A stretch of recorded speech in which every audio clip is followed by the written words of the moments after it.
I'm Sarah Mitchell, and my story begins with a gas tank and ends with a college fund. But everything in between will show you exactly how far a stepmother will go when she's pushed beyond her breaking point. At 42, I thought I understood family dynamics, thought I could navigate the delicate balance of blended families with grace and patience. I was wrong. What started as seemingly innocent inconveniences escalated into systematic manipulation. That cost me thousands of dollars and nearly destroyed my daughter's future. But when my 19-year-old stepson Tyler thought he could drain my resources while playing the victim, he discovered that this stepmom had learned a few tricks about strategic retaliation. The phone call that changed everything came on a Wednesday morning at 7:30, and by the time I hung up, I knew that the boy I'd been supporting, defending, and treating as my own had been waging a calculated war against my family's financial stability. What he didn't expect was that I'd been quietly building my own arsenal. Before we jump back in, tell us where you're tuning in from, and if this story touches you, make sure you're subscribed because tomorrow, I've saved something extra special for you. That Wednesday started like any other morning in our Maple Ridge home. I was rushing to get Emma ready for her junior year chemistry exam while simultaneously preparing for my 9 o'clock presentation at Creative Solutions Marketing. David had already left for his early meeting at TechFlow Solutions, kissing me goodbye and reminding me that Tyler would be home from Ohio State that evening for fall break. Our 4-bedroom colonial in the Willowbrook subdivision hummed with typical morning chaos. Emma searching for her graphing calculator while I packed her lunch and mentally rehearsed my client pitch for the Henderson account. The routine felt comfortable, familiar even.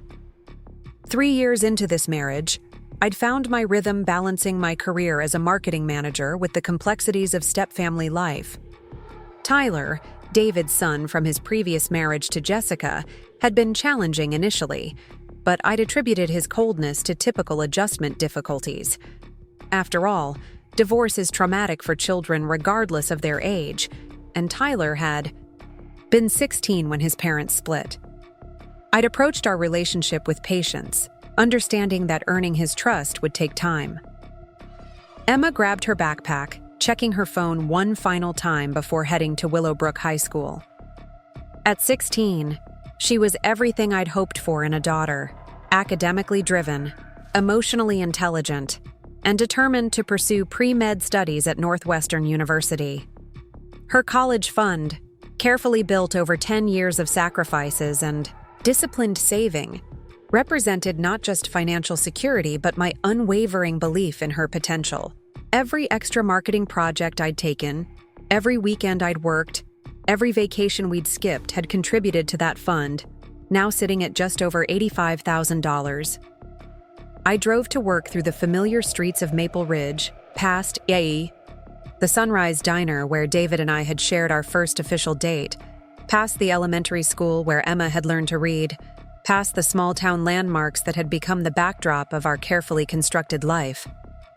Creative Solutions Marketing occupied the 3rd floor of a renovated brick building downtown, and I'd been there for 6 years, working my way up from junior account manager to senior marketing strategist. My colleagues respected my work ethic. My clients trusted my strategic thinking, and my boss, Michael Chen, had hinted at a promotion to creative director within the next year. The Henderson presentation went smoothly, landing a 6-month contract that would boost my commission significantly. I was feeling accomplished, energized by professional success, when my phone rang at 11:47. The caller ID showed a number I didn't recognize, but something about the timing felt urgent enough to answer. Mrs. Mitchell, this is Janet Palmer from Reliable Roadside Assistance. I'm calling about your vehicle, a blue Honda Accord, license plate ending in 749. My stomach dropped. Emma was in school, David was at work, and my car was sitting in the Creative Solutions parking lot. I think there's been a mistake. My car is here with me. Ma'am, we received a call about 40 minutes ago from someone requesting emergency fuel delivery. The caller identified himself as Tyler Jensen, said he was your stepson, and had accidentally run your car out of gas near the university campus. He provided your insurance information and requested the service be billed to your account. The confusion was immediate and total. Tyler didn't have access to my car. He had his own vehicle, a silver Jeep Wrangler that David and Jessica had, purchased for his 18th birthday. Moreover, Tyler was supposed to be in classes at Ohio State, not driving around campus in my Honda. How much was this service? I asked, though I was already dreading the answer. Emergency fuel delivery, plus the premium for immediate response, came to $137. The payment was processed through your insurance policy's roadside assistance benefit, but you'll receive a bill for the deductible portion. After hanging up, I sat in my office staring at my computer screen, trying to make sense of what had happened. Tyler had somehow convinced a roadside assistance company that he was driving my car, had arranged for expensive emergency service, and had charged it to my account without my knowledge or permission. The financial impact was annoying, but not devastating. The violation of trust, however, felt more significant. I called David immediately, reaching his voicemail and leaving a message asking him to call me back about Tyler and some kind of roadside assistance incident. Then I called Tyler directly, but his phone went straight to voicemail. Finally, I called Emma during her lunch period to confirm that she was safely at school and hadn't experienced any car trouble. David returned my call an hour later, his voice carrying the slightly defensive tone he adopted whenever Tyler's behavior came into question. "Sarah, I'm sure there's an explanation. Maybe he borrowed your car for something and forgot to mention it. You know how college kids are about communication. David, your son convinced a roadside assistance company that he was driving my car and charged emergency service to my insurance. That's not poor communication. That's fraud. That's a strong word, Sarah. Let's wait until we can talk to Tyler tonight before jumping to conclusions." His response frustrated me, though it wasn't entirely unexpected. David loved his son fiercely and had struggled with guilt about the divorce's impact on Tyler's emotional development. Jessica, Tyler's mother, had been subtly undermining David's relationship with Tyler for years, using her son's loyalty as leverage in their ongoing custody and support negotiations.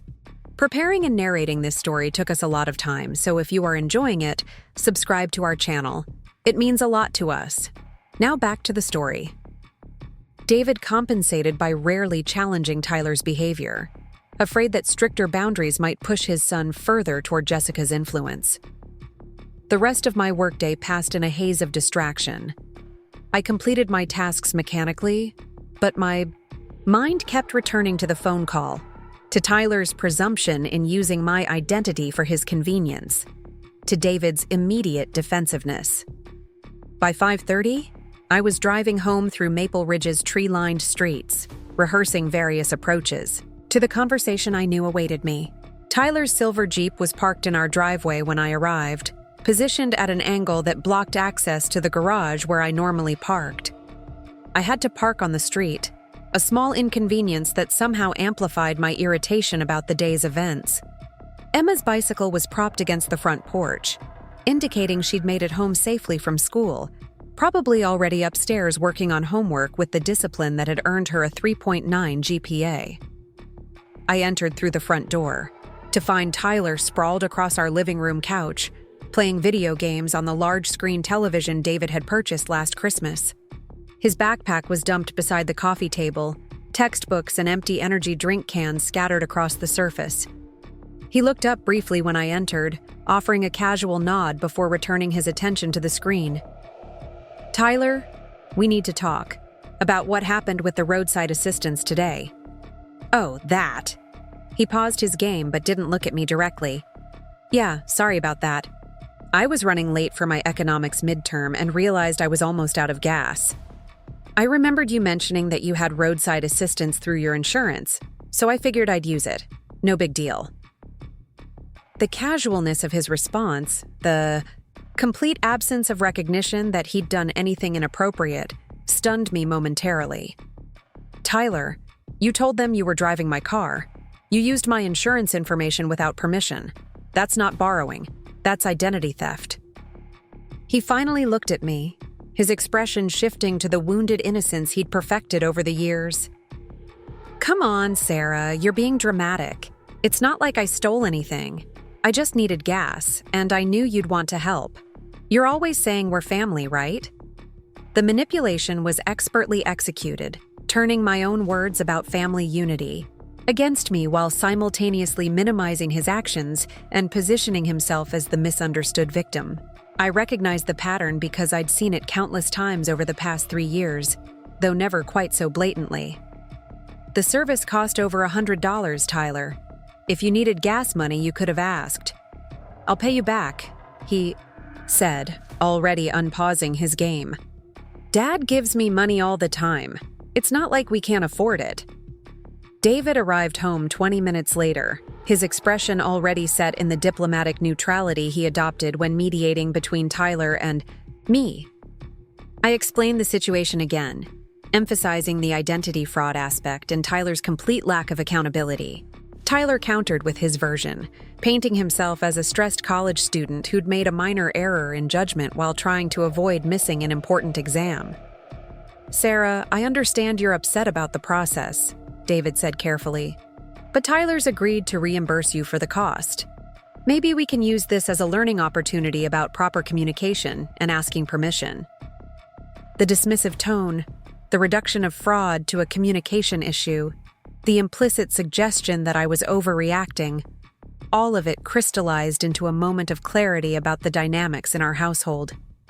Tyler could violate boundaries, appropriate my resources, and lie about his actions, but my objection to this behavior was treated as the real problem requiring management. That night, after Tyler had retreated to his room and David had gone to bed, I sat in my home office reviewing our family's financial statements. I managed most of our household accounting, tracking expenses, and ensuring bills were paid on time. David contributed his salary to joint accounts for mortgage, utilities, and shared expenses, while maintaining a separate account for Tyler's college costs and personal expenses. I contributed my income to joint accounts as well, but also maintained separate accounts for Emma's college fund and my own professional development. As I reviewed the statements, patterns began emerging that I'd been too busy or too trusting to notice before. Tyler's emergency fund, established by David for unexpected college expenses, had been depleted 3 times in the past year. Each depletion had been accompanied by requests for replenishment, which David had honored without question. Gas charges on David's credit card, which Tyler was authorized to use for fuel, showed suspicious patterns, frequent fill-ups at premium. Prices, often on days when Tyler claimed to be attending classes, but the charges originated from locations nowhere near campus. The roadside assistance incident wasn't an isolated event. It was the latest in a series of financial manipulations that Tyler had been conducting with increasing boldness. The difference was that this time, he'd involved my resources directly. Rather than simply draining David's accounts through emotional manipulation and manufactured crises, I spent the next hour documenting everything I could find, creating a spreadsheet that tracked Tyler's expenses, emergency fund depletions, and suspicious charges.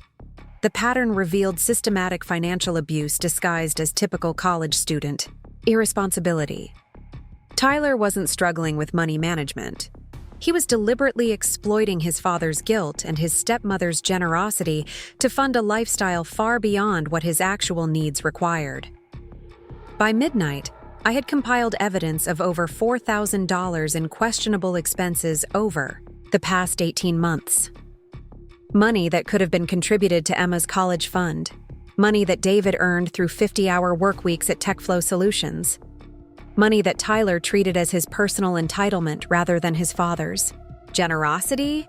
The revelation shifted something fundamental in my understanding of our family dynamics. Tyler wasn't a struggling college student making occasional poor choices. He was a calculating manipulator who had identified the emotional vulnerabilities in our household and exploited them systematically. David's divorce guilt made him reluctant to establish firm boundaries.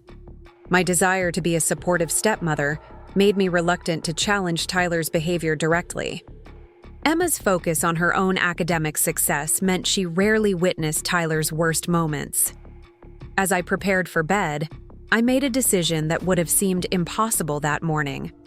I would not let Tyler continue draining our family's resources while manipulating his father's love and my patience. The roadside assistance incident had crossed a line that couldn't be uncrossed, and I was done being the family member who absorbed Tyler's destructive behavior in the name of keeping peace. I didn't know yet what form my response would take, but I knew it would be proportional to the violation Tyler had committed. He'd used my identity, my insurance, and my financial resources for his convenience, while lying about his circumstances and showing no remorse when confronted. The boy who thought he could drain my resources without consequences was about to learn that this stepmother had resources of her own and the patience to use them strategically. The next morning, I woke with a clarity of purpose that had been absent for months. Tyler was still asleep when I left for work, his door closed, and his Jeep still parked at the inconvenient angle that forced me to park on the street. David had already departed for an early client meeting, leaving a note on the kitchen counter asking me to go easy on Tyler, because he's under a lot of pressure at school. Emma was finishing her breakfast when I came downstairs. Her chemistry textbook open beside her cereal bowl as she reviewed formulas for an upcoming exam. At 16, she demonstrated the kind of personal responsibility and academic dedication that Tyler, at 19, seemed incapable of matching. The contrast between my daughter's character and my stepson's behavior had become too stark to ignore. "Mom, is everything okay?" Emma asked, looking up from her textbook. "You seemed stressed last night." I considered how much to share with her about Tyler's latest manipulation. Emma was mature for her age, but she was also focused on her own academic goals and shouldn't have to worry about family financial drama during her junior year of high school. "Just some step-family stuff, sweetheart. Nothing that affects you directly. How's the chemistry studying going?" She brightened immediately, launching into an explanation of molecular bonding principles that reminded me why I'd been so dedicated to building her college fund. Emma's passion for science, her determination to pursue medical school, her combination of intelligence and work ethic, all of it deserved investment and support. The money Tyler had been systematically draining from our family resources was money that could have enhanced Emma's opportunities, reduced her future student loan burden, or provided emergency funds for unexpected educational expenses. That realization crystallized my resolve. Tyler's financial manipulations weren't victimless. They were directly impacting my daughter's future. Every dollar he extracted through manufactured emergencies and fraudulent schemes was a dollar that couldn't be invested in Emma's education or our family's long-term security. At work, I found myself approaching my tasks with unusual focus and determination. The Henderson account needed additional strategic development, and I threw myself into creating comprehensive marketing campaigns that would justify increased billing and higher commission rates. My colleague Lisa Rodriguez noticed the change in my energy level during our morning coffee break. "You seem different today, Sarah. More intense. Everything okay at home?" Lisa had been my college roommate at Ohio University, and we'd maintained close friendship through marriages, divorces, career changes, and the general chaos of adult life. She worked as a financial advisor at Maple Ridge Investment Services, and her professional expertise had been invaluable during my divorce from Emma's father and my subsequent financial planning as a single mother. "Tyler drama," I said simply, knowing she'd understand the shorthand.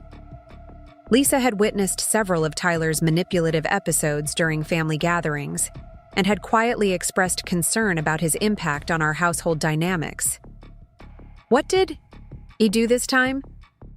I explained the roadside assistance incident, the pattern of financial manipulation I'd discovered, and David's dismissive response to my concerns. Lisa listened with the professional attention she brought to client consultations, asking clarifying questions about amounts, dates, and documentation. "Sarah, what you're describing goes beyond typical college student irresponsibility. This is systematic financial abuse, and the fact that he's escalating to using your personal information suggests he's becoming bolder about his manipulations." Her assessment confirmed my own growing understanding of the situation. Tyler wasn't struggling with money management or making impulsive decisions under stress. He was deliberately exploiting family relationships for financial gain, and his recent actions suggested he viewed me as a target rather than a family member deserving of respect.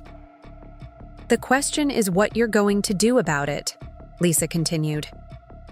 "David obviously isn't willing to confront his son's behavior, which means you need to protect yourself and Emma independently." The conversation with Lisa reinforced my determination to take action, but it also highlighted the complexity of my situation. Any response I developed needed to account for my marriage to David, my role as Tyler's stepmother, and my responsibility to protect Emma's interests. Simply confronting Tyler again would likely result in more manipulation and David's continued defensiveness.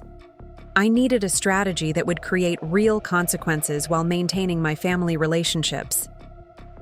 That afternoon, I received a call from my insurance company confirming that the roadside assistance claim had been processed and asking if I'd received satisfactory service. The representative mentioned that the claim had been flagged for review because the caller's voice didn't match the gender on the policy, but they'd processed it anyway, based on the accurate personal information provided. The detail about Tyler's voice not matching my gender struck me as significant.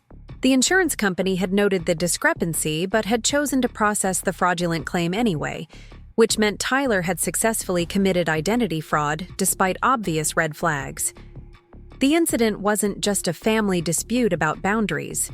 It was an actual crime that had been enabled by institutional negligence. I spent the remainder of my workday researching identity fraud laws in Ohio, discovering that using someone else's insurance information without permission constituted criminal fraud regardless of the relationship between the parties. Tyler's actions weren't just ethically wrong, they were illegal.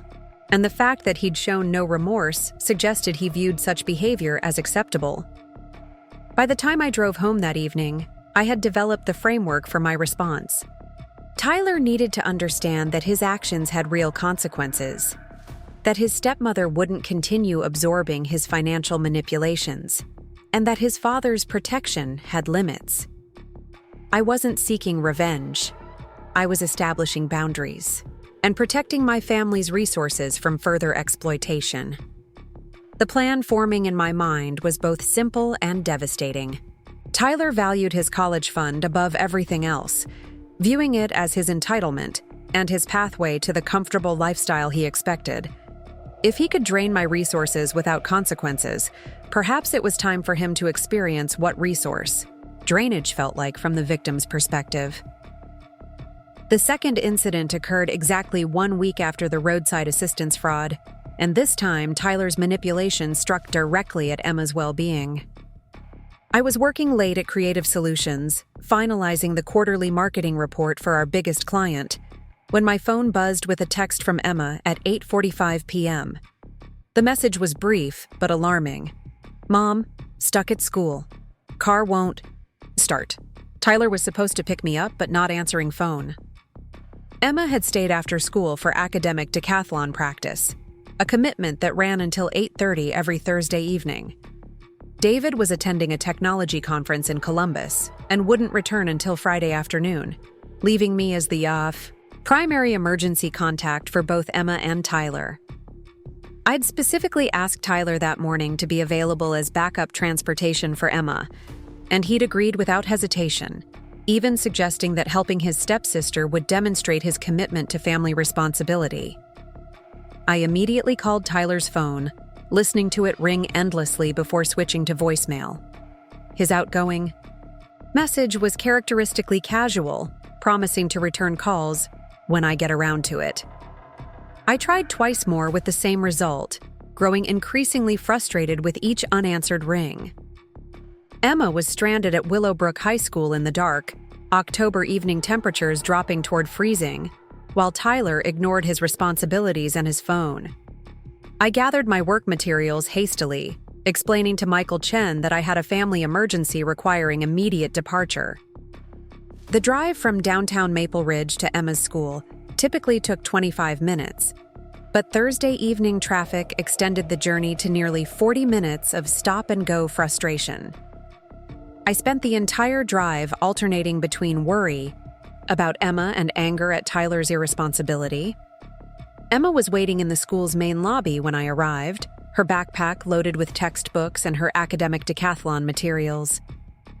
At 16, she maintained the kind of academic schedule that would have impressed college admissions officers, balancing honors classes with extracurricular activities and volunteer work at Maple Ridge General Hospital.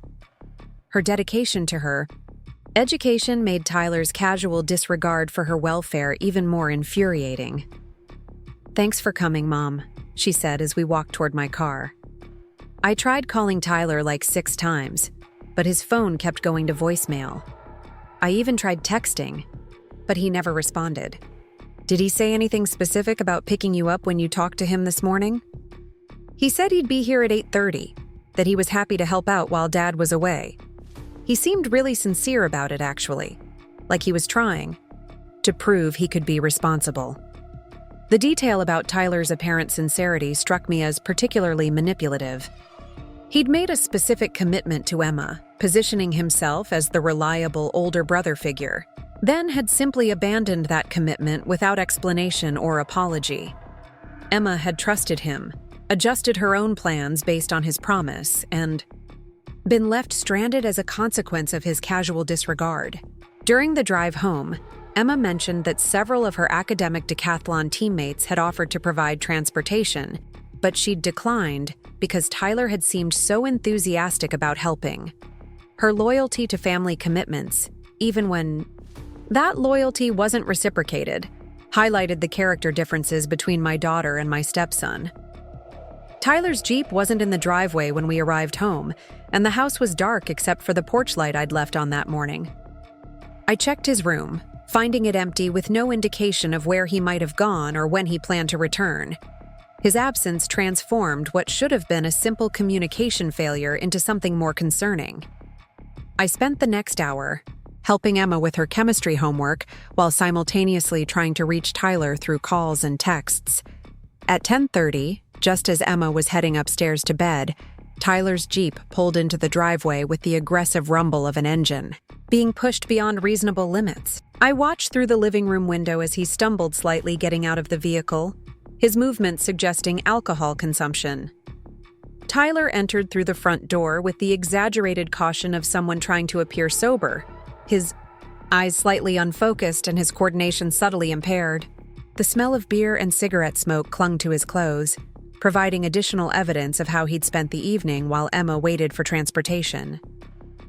"Tyler, where were you? Emma was stranded at school because you didn't answer your phone." He blinked at me with apparent confusion, as if trying to recall a conversation from distant memory. "Oh shit, Emma, I totally forgot. Is she okay?" The casual profanity, the complete absence of urgency or remorse, the reduction of his stepsister's welfare to an afterthought, all of it crystallized into a moment of perfect clarity about Tyler's character and priorities. He hadn't simply made a mistake or lost track of time. He'd abandoned a vulnerable 16-year-old girl to pursue his own entertainment without consideration for the consequences. "Tyler, you promised Emma you'd pick her up. She waited for you in an empty school building for 45 minutes because you were out drinking." "I wasn't drinking," he protested, though the evidence contradicted his denial. "I was just hanging out with some friends from high school. Time got away from me. It's not like it's a big deal. You picked her up, right? Problem solved."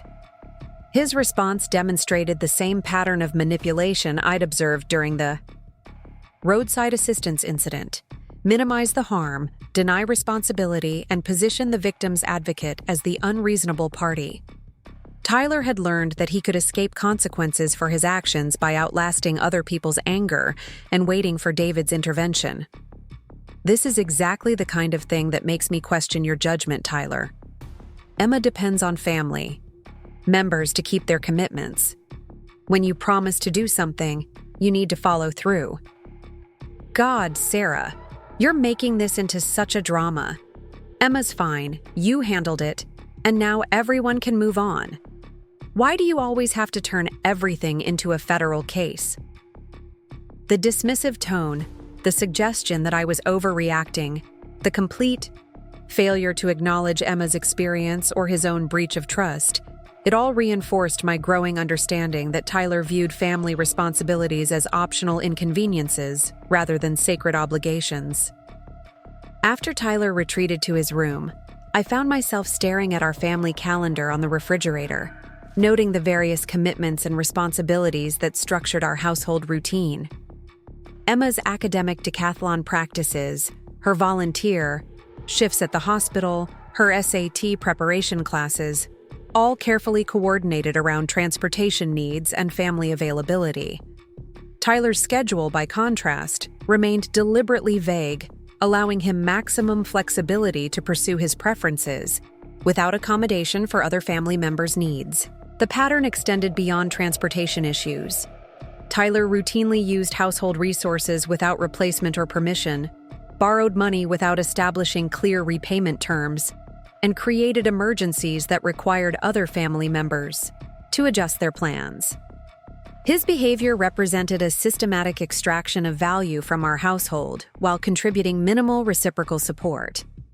I spent that night researching collegiate alcohol policies and academic probation procedures, discovering that Tyler's evening activities could have serious consequences for his enrollment status if reported to university officials. Ohio State maintained strict policies regarding off-campus alcohol consumption by underage students, and multiple violations could result in suspension or expulsion. The information provided leverage, but more importantly, it revealed the hypocrisy in Tyler's treatment of family versus institutional accountability. He understood that certain authorities demanded respect and compliance, but he treated family members as infinitely forgiving resources that could be exploited without meaningful consequences. Part 3. The shocking discovery. The full scope of Tyler's financial manipulation emerged 3 days later through a conversation I never should have overheard. I'd returned home early from work due to a canceled client meeting, entering through the side door to avoid disturbing what I assumed was Tyler's afternoon study session. Instead, I discovered him on the living room couch, engaged in a phone conversation that revealed the calculated nature of his recent behavior. "No, Mom, it's working perfectly," Tyler was saying, his voice carrying the satisfied tone of someone reporting successful results. "Sarah's totally buying into the struggling college student thing. She even felt bad about confronting me over the gas thing." I froze in the kitchen doorway, recognizing Jessica's voice responding through the phone's speaker. Tyler had clearly inherited his mother's talent for strategic manipulation, and their conversation suggested ongoing coordination between them. "The key is making David feel guilty about not supporting me enough," Tyler continued. "Every time Sarah complains about my behavior, I just remind him how much the divorce screwed me up. He'll literally give me anything to prove he's still a good father." Jessica's laughter was clearly audible through the phone. "And Sarah's so desperate to be the perfect stepmom that she won't push too hard. She knows David will choose you over her if it comes down to loyalty." The casual cruelty of their analysis, the reduction of my marriage and family relationships to strategic advantages in their financial exploitation scheme, hit me with physical force. I gripped the kitchen counter to steady myself, processing the revelation that Tyler's behavior wasn't impulsive or irresponsible. It was calculated manipulation designed to extract maximum resources while minimizing accountability. "The roadside assistance thing was genius," Jessica continued. "You got emergency service without using any of your actual money. And when she complained, you made her look like the unreasonable one for caring about procedures. Plus, it establishes precedent," Tyler added. Now I can use her insurance information whenever I need it. And if she objects, I can point out that we've done it before. Dad will side with me because he doesn't want family drama. Their conversation revealed not just the systematic nature of Tyler's financial exploitation, but also their long-term strategy for expanding it. I was not a family member deserving respect in their calculation. I was a resource to be mined systematically until exhausted. "What about Emma?" Jessica asked. "Is she going to be a problem?" "Emma's focused on her own college stuff," Tyler replied dismissively. "She doesn't pay attention to family finances, and she's too busy studying to notice what I'm doing. Plus, Sarah protects her from anything controversial, so Emma doesn't even know about most of the money issues." The reduction of Emma to a non-factor in their planning, the casual dismissal of her welfare and future security, transformed my anger into something colder and more focused. Tyler and Jessica weren't just stealing from me. They were stealing from Emma, reducing her college fund potential and family stability for their immediate gratification. "How much do you think you can get out of them total?" Jessica asked, her tone suggesting this was a question they'd discussed before. "Dad's good for probably another 10 grand before he starts asking serious questions," Tyler calculated. "Sarah's harder to read, but she's got that whole college fund for Emma that she's been building. If I can create the right kind of emergency, I bet I could get her to loan me some of that money." The casual reference to my daughter's college fund, the money I'd sacrificed and saved for over 10 years, sent ice through my veins. Tyler wasn't content with draining David's accounts and manipulating household resources. He was targeting Emma's future directly. "Be careful with that," Jessica warned. "Sarah might be more protective of Emma's money than David's. You don't want to push too hard and make her suspicious." "I've got it handled," Tyler assured her. "The key is making it look like a temporary emergency loan, something that helps the whole family. Maybe a car repair that affects everyone's transportation, or a medical bill that makes me look sympathetic." Their conversation continued for another 10 minutes, covering various scenarios for manufactured emergencies and strategic emotional manipulation.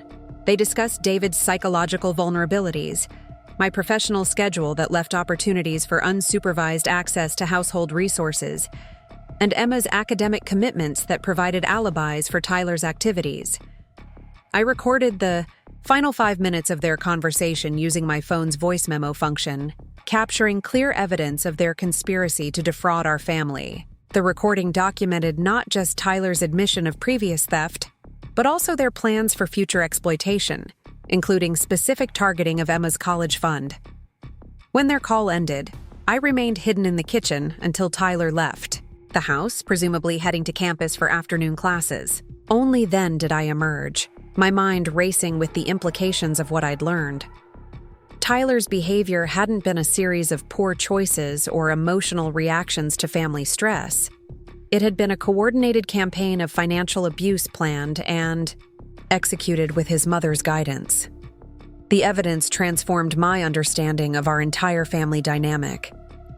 Jessica's continued involvement in Tyler's daily life, her encouragement of his manipulation tactics, her strategic advice about exploiting David's guilt and my generosity, all of it suggested that Tyler's behavior toward our family was an extension of his parents' ongoing warfare rather than independent action by a confused college student. I spent the afternoon creating a comprehensive timeline that integrated Tyler's known manipulations with the information revealed in his conversation with Jessica. The pattern showed escalating boldness over the past year, beginning with small boundary violations and progressing toward major financial fraud. The roadside assistance incident and Emma's abandonment weren't isolated events. They were test cases for Tyler's assessment of our family's tolerance for exploitation. More disturbing was the revelation that my attempts to be understanding and supportive had been interpreted as weakness and exploited accordingly. Tyler and Jessica had analyzed my behavior, identified my desire to maintain family harmony, and used that knowledge to manipulate my responses to Tyler's actions.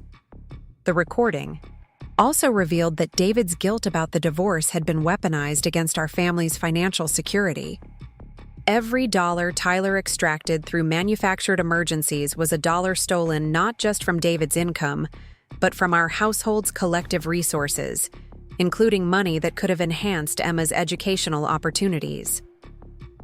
That evening, I transferred the recorded conversation to my laptop and created encrypted backup copies, ensuring that evidence of Tyler and Jessica's conspiracy would be preserved regardless of any attempts they might make to deny or minimize their actions. The documentation process felt clinical, professional, almost therapeutic as I organized evidence with the same precision I brought to marketing campaign development. I also began researching the legal implications of their recorded admissions. Ohio's wiretapping laws permitted recording of conversations when one party consented, which meant my evidence collection was legally sound. The recorded conversation constituted clear evidence of conspiracy to commit fraud, and Tyler's admissions about previous incidents could support criminal charges if I chose to pursue them. The question wasn't whether I had grounds for legal action. The question was whether such action would serve my family's best interests. Criminal charges against Tyler would devastate David, potentially destroy my marriage, and create chaos for Emma during her crucial junior year of high school. But allowing Tyler's behavior to continue would guarantee escalating financial losses and eventual targeting of Emma's college fund. As I prepared for bed that night, I realized that Tyler and Jessica had made a critical error in their strategic planning. They'd assumed that my desire to maintain family stability would prevent me from taking decisive action against their exploitation. They'd calculated that I would continue absorbing financial losses rather than risk confrontation that might threaten my marriage to David. Their assumption was about to be tested in ways they hadn't anticipated. I'd built my marketing career on understanding consumer psychology, developing strategies that influenced behavior through carefully applied pressure and incentives. Tyler and Jessica were about to discover that their target possessed skills they'd severely underestimated. Part 4. The Investigation. My investigation into Tyler's financial manipulations began the following morning with a systematic review of our family's banking records, credit card statements, and insurance claims. Spanning the previous 18 months, I'd always maintained careful financial documentation as part of my professional training in marketing budget management, but now I approached the data with forensic attention to detail. The patterns emerged immediately once I knew what to look for. Tyler's supposed emergencies coincided precisely with his social activities and entertainment expenses, suggesting that he manufactured crises to cover discretionary spending rather than legitimate needs. His emergency fund depletions occurred in amounts that exactly matched purchases on his personal credit card, which he'd hidden from David by having statements sent to a post office box near campus. The most damning evidence appeared in David's credit card records, which showed regular charges for premium gasoline at stations nowhere near Ohio State's campus or our Maple Ridge home. Tyler had been using his authorized access to David's credit card for recreational driving, often to locations that corresponded with party destinations and entertainment venues throughout central Ohio. I cross-referenced these charges with Tyler's class schedule, which I accessed through the parent portal David had shared with me. The correlation was devastating. Tyler had been skipping classes regularly to pursue entertainment activities funded by his father's credit card and emergency fund. His academic performance, which he'd been reporting as satisfactory, was actually declining rapidly due to attendance issues and incomplete assignments. More disturbing was the discovery that Tyler had been using our home address to establish credit accounts without David's knowledge. 3 different credit cards had been opened in Tyler's name using our household income information and David's employment details as collateral. Tyler had successfully obtained over $12,000 in available credit by misrepresenting his financial support system to lending institutions. The credit cards explained how Tyler had been funding his lifestyle beyond what David's direct support provided. He'd been using the cards for cash advances, entertainment expenses, and impulse purchases while making only minimum payments that didn't trigger David's attention. The debt was accumulating rapidly, with interest rates and fees compounding the high. Financial damage. I documented everything in a comprehensive spreadsheet that tracked dates, amounts, institutions, and Tyler's justifications for each financial manipulation. The total came to over $18,000 in direct losses to our family, plus additional debt that would eventually require David's intervention to prevent Tyler's credit destruction. The investigation also revealed Tyler's method for accessing our household financial information. He'd been photographing mail when he was home alone, capturing account numbers, routing information, and personal details necessary for identity fraud. His phone contained images of our utility bills, bank statements, and insurance documents, creating a comprehensive database of information that could support extended financial manipulation. During my lunch break, I visited First National Bank of Maple Ridge to discuss security options for our accounts. The bank manager, Patricia Williams, reviewed my concerns with professional gravity, explaining that family-based financial fraud was increasingly common and often difficult to prosecute due to the complex relationship dynamics involved. The challenge with cases like this, Patricia explained, is that the perpetrator often has legitimate access to some account information through family relationships, which they then exploit beyond the scope of intended permission. Your stepson's behavior appears to fall into this category. She recommended immediate steps to protect our accounts, password changes, additional security questions, and restrictions on telephone access to account information. More importantly, she suggested documenting all suspicious activity and establishing clear paper trails that could support future legal action if Tyler's behavior escalated. You mentioned recorded evidence of planned financial exploitation, Patricia noted. That changes the legal landscape significantly. When fraud is premeditated and coordinated with third parties, prosecutors are more likely to pursue charges regardless of family relationships. The bank's security department reviewed our accounts for signs of unauthorized access, discovering that Tyler had attempted to access our joint savings account online using passwords he'd apparently guessed based on family information. The attempted intrusions hadn't been successful, but they demonstrated his systematic approach to exploiting our financial resources. I also contacted our insurance company to report the fraudulent roadside assistance claim and inquire about additional security measures. The representative confirmed that Tyler's voice gender discrepancy had been noted during the original call, but company policy allowed processing of claims when accurate personal information was provided, regardless of voice characteristics. Unfortunately, family-based insurance fraud is difficult to prevent, the representative admitted. We rely on policyholders to protect their account information and report unauthorized usage. In your case, we can add additional security protocols, but you'll need to file a formal fraud report if you want us to pursue restitution. The insurance investigation revealed that Tyler had attempted to use our policy for additional services, beyond the roadside assistance incident. He'd called twice more, requesting information about coverage limits and claim procedures, apparently researching opportunities for future fraud. That evening, I expanded my investigation to include Tyler's social media presence, discovering posts that contradicted his claims about financial hardship and academic pressure. His Instagram account featured regular photos from expensive restaurants, entertainment venues, and shopping trips that would have been impossible on a legitimate college student budget. The social media evidence also revealed the extent of Tyler's social activities during times when he'd claimed to be attending classes or studying. Photos tagged with location and time data proved that he'd been absent from campus during multiple claimed class periods, pursuing entertainment activities funded by our family's resources. More problematic were photos showing Tyler with expensive items that he couldn't have afforded through legitimate means: designer clothing, premium electronics, and luxury accessories that represented thousands of dollars in purchases.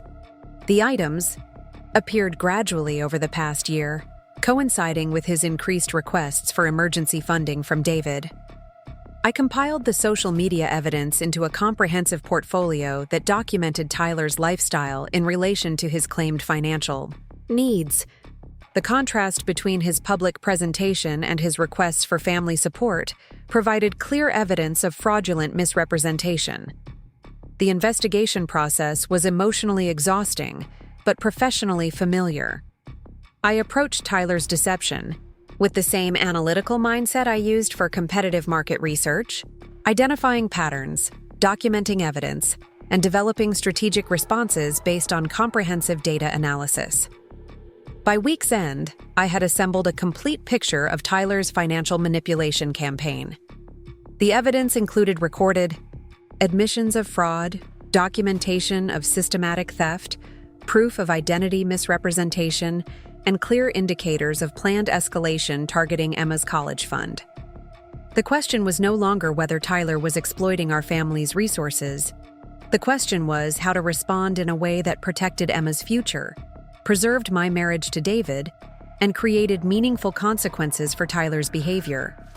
As I reviewed the evidence that final Friday evening, I realized that Tyler's greatest vulnerability was his dependence on the college fund that David and Jessica had established for his education. The fund represented Tyler's pathway to his desired lifestyle, his insurance against adult responsibility, and his parents' demonstration of love and support. Tyler had weaponized David's paternal love and my maternal instincts against our family's financial security. Perhaps it was time for him to experience what it felt like when someone you trusted decided that your future was less important than their immediate priorities. Part 5. The Awakening. The transformation in my thinking began over that weekend, as I processed the full implications of what I'd discovered about Tyler's systematic exploitation of our family. I found myself seeing past interactions through an entirely new lens, recognizing manipulation patterns that I'd previously attributed to teenage adjustment difficulties or college stress. The incident with Emma's stranded transportation, which had seemed like simple irresponsibility, now appeared as a calculated test of boundaries. Tyler had wanted to determine whether he could abandon family obligations without meaningful consequences, using Emma's welfare as collateral in his experiment with accountability limits. His casual dismissal of the roadside assistance fraud had been another boundary test, measuring my tolerance for financial exploitation and David's willingness to protect his son from criticism. Tyler's apparent surprise at my continued concern suggested he'd expected the issue to disappear once David intervened with his typical conflict avoidance approach. Even Tyler's physical positioning in our home revealed subtle dominant strategies I'd missed initially. His habit of sprawling across shared furniture, leaving personal items in common areas, and parking his Jeep to block garage access weren't casual inconsiderations. They were territorial markings designed to establish his priority status within our household hierarchy. The realization that Tyler had been studying our family dynamics with predatory calculation was perhaps the most disturbing revelation. He'd identified David's divorce guilt, my desire for family harmony, and Emma's academic focus as exploitable weaknesses, then had developed specific strategies to manipulate each vulnerability. I spent Saturday morning walking through Maple Ridge's downtown area, past the familiar landmarks that had provided stability during my transition to married life with David. The Sunrise Diner where we'd shared our first date, the bookstore where Emma and I browsed for her academic materials, the community park where I'd first met Tyler 3 years earlier. All of it now felt different, tainted by the knowledge of the deception that had been operating beneath our family's surface. The walk led me past the offices of Maple Ridge Investment Services, where Lisa Rodriguez worked as a financial advisor. I found myself stopping at her building's entrance, considering whether to burden my friend with the full scope of what I'd discovered about Tyler's behavior. Lisa had observed Tyler's manipulative tendencies during family gatherings, making subtle comments about his sense of entitlement and his treatment of David's generosity as obligatory rather than voluntary. Her professional experience with family financial disputes might provide valuable perspective on my situation. I called Lisa that afternoon, asking if she could meet for coffee to discuss a family financial matter that required confidential advice. We arranged to meet Sunday morning at a small cafe near her neighborhood, away from our usual Maple Ridge social circles where conversations might be overheard or reported. "You sounded stressed on the phone yesterday," Lisa observed as we settled into a corner booth with our coffee. "What's going on with Tyler now?" I explained the roadside assistance fraud, the recorded conversation with Jessica, and the results of my financial investigation. Lisa listened with the professional attention she brought to client consultations, taking occasional notes and asking clarifying questions about amounts, dates, and documentation. "Sarah, what you're describing constitutes serious financial fraud," she said finally. "The coordination with his mother, the systematic targeting of family resources, the identity theft, this isn't college student irresponsibility. This is criminal behavior that's escalating toward your daughter's college fund." Her assessment confirmed my own analysis while providing professional validation for the severity of Tyler's actions. As a financial advisor, Lisa had seen numerous cases of family financial abuse, and she recognized the patterns that indicated systematic rather than impulsive exploitation. "The question is what you're going to do about it," Lisa continued. "You can't continue absorbing these losses while hoping Tyler will develop a conscience. His behavior is escalating because he's learned that your family tolerates exploitation rather than enforcing consequences." "But any action I take will impact David and potentially destroy our marriage," I protested. "Tyler is his son, regardless of how manipulative he's become. David will see confronting Tyler as an attack on their relationship." "David is being manipulated too," Lisa pointed out. "Tyler is exploiting his father's love and guilt just as systematically as he's exploiting your resources. David deserves to know the truth about what his son is doing, especially the coordination with Jessica and the targeting of Emma's future." The conversation with Lisa crystallized my understanding that protecting Tyler from consequences wasn't protecting my family. It was enabling his continued exploitation while sacrificing Emma's future security. My desire to maintain family harmony had been weaponized against my own daughter's interests. "You need to consider that Emma has rights in this situation too," Lisa noted. "She deserves protection from financial predators, even when those predators are family members. Your stepson is literally stealing from her future, and your husband is unknowingly funding that theft."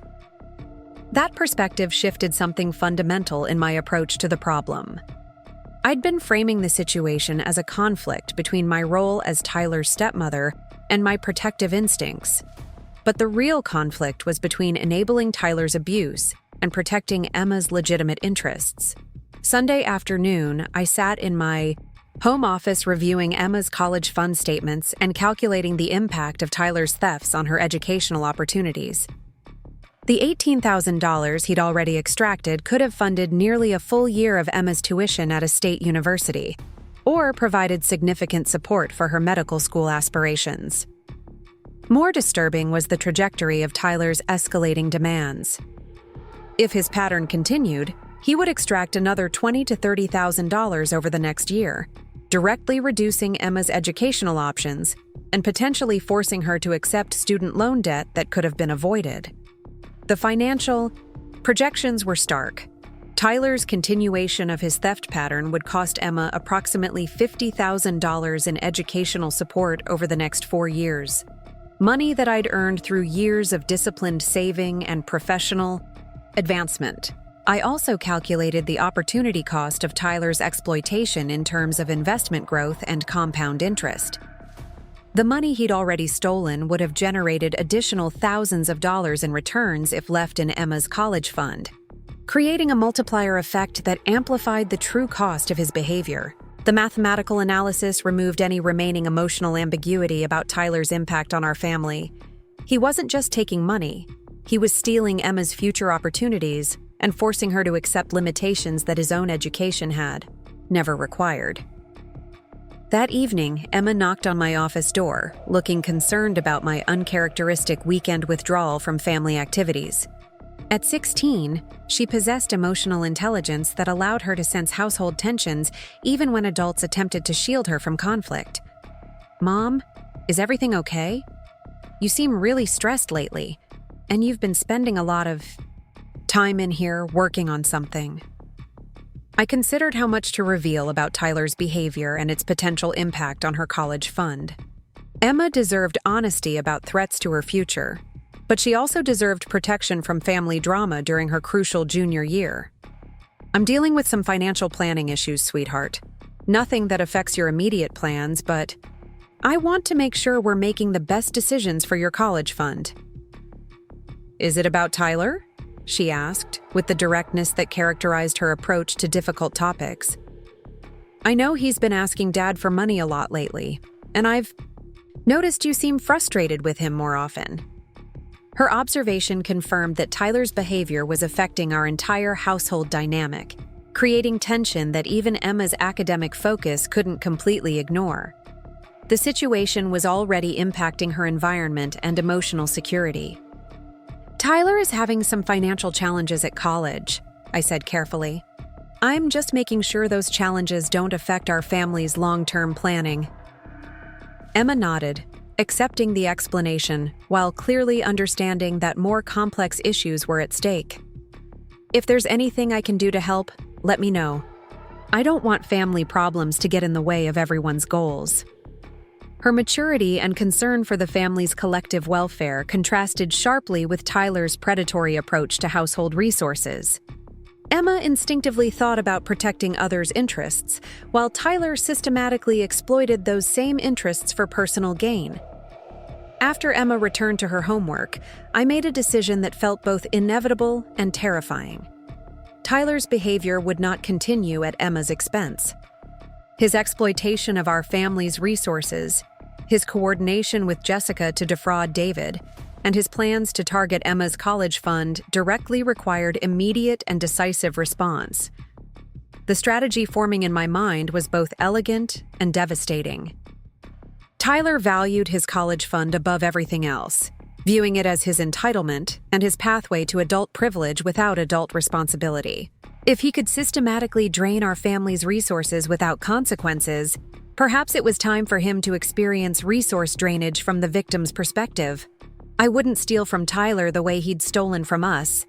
I would use legitimate channels, documented evidence, and legal procedures to demonstrate that his actions had consequences extending beyond his immediate gratification.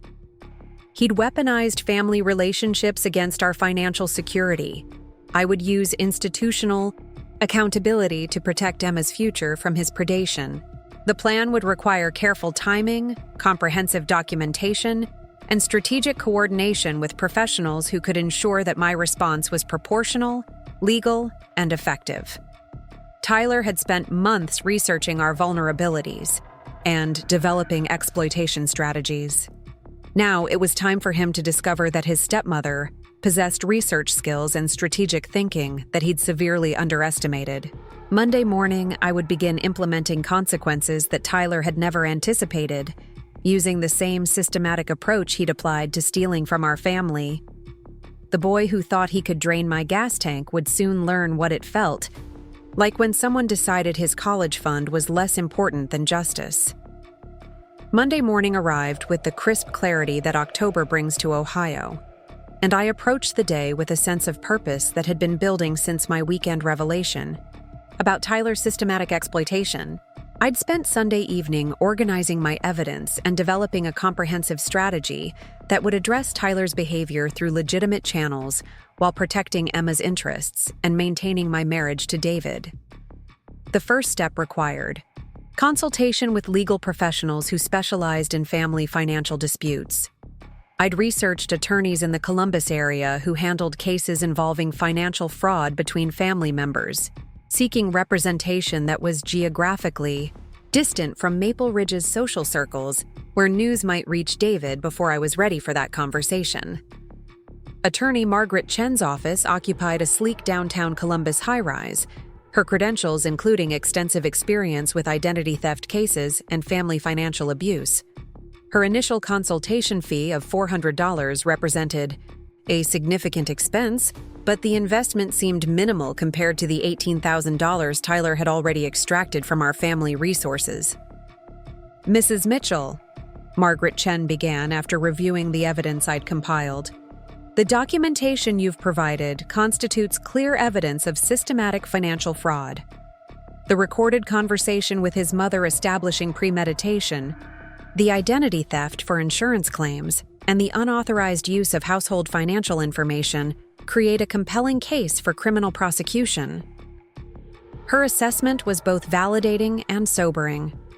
Tyler's behavior had crossed definitively into criminal territory, moving beyond family dispute into actions that could result in felony charges and permanent consequences for his future. "However," she continued, "prosecution would require cooperation from the primary victims, including your husband as the account holder for most of the fraudulent transactions. If your husband is unwilling to press charges against his son, our options become more limited." The legal consultation confirmed what I'd suspected about the complexity of pursuing criminal charges against Tyler. David's paternal loyalty and Jessica's continued influence would likely prevent him from supporting prosecution that could destroy Tyler's future, regardless of the evidence presented. "What alternatives exist for creating accountability without criminal prosecution?" I asked, recognizing that I needed strategies that didn't depend on David's cooperation. Margaret outlined several civil remedies available for financial fraud recovery, including restitution demands, asset freezing, and civil suits that could proceed independently of criminal charges. More importantly, she explained that evidence of planned financial exploitation could be used to establish guardianship or conservatorship arrangements that would protect vulnerable family members from future abuse. In cases where financial predators target specific family members, courts can impose restrictions on access to accounts and require supervised financial interactions. "The recorded evidence of your stepson planning to exploit your daughter's college fund would likely support such protective measures." The possibility of legally mandated supervision over Tyler's access to family financial resources offered a path toward accountability that didn't require David's immediate cooperation. If Tyler could be legally prevented from accessing our accounts and David's credit cards, his exploitation would end regardless of his father's emotional resistance to confrontation. I spent 2 hours with Margaret developing a comprehensive legal strategy that prioritized Emma's protection while creating meaningful consequences for Tyler's behavior. The approach would begin with formal demand letters requiring restitution for documented fraud, escalate to civil suits if necessary, and culminate in court-ordered financial supervision if Tyler's behavior continued. "The key advantage of this approach," Margaret explained, "is that it uses institutional accountability rather than family dynamics to create consequences. Your stepson has been exploiting the emotional complexity of family relationships to avoid responsibility. Legal intervention removes that protection by establishing objective standards for financial behavior." The consultation fee was substantial, but it provided clarity about my options and validation that Tyler's behavior warranted serious intervention.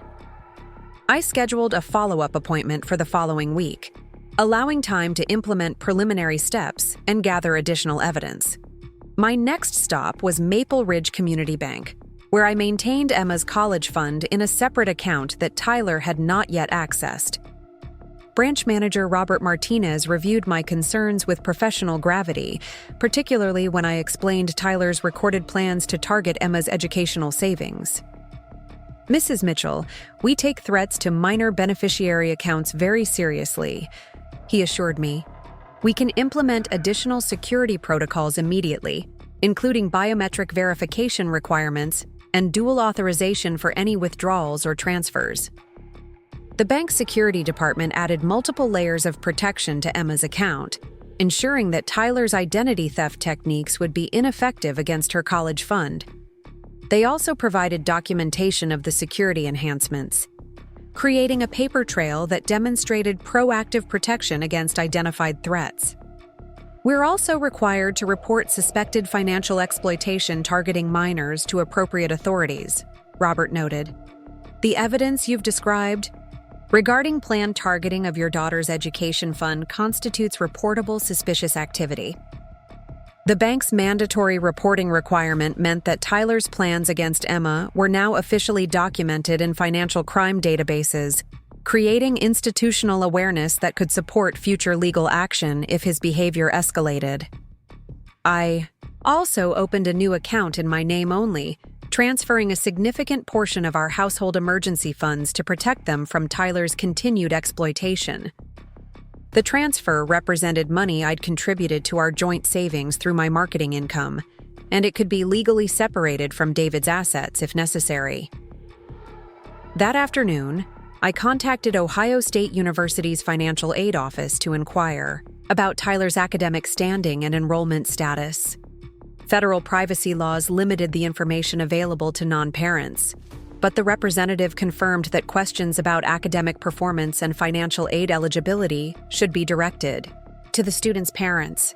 However, the representative added, if you have concerns about fraudulent use of family financial information in connection with financial aid applications, those concerns can be reported to our fraud investigation office regardless of your relationship to the student. The conversation revealed that Tyler's misrepresentation of our household income for credit applications could also affect his federal financial aid eligibility if reported to university authorities. His coordination with Jessica to exploit our family resources might constitute fraudulent misrepresentation of his support system to federal aid programs.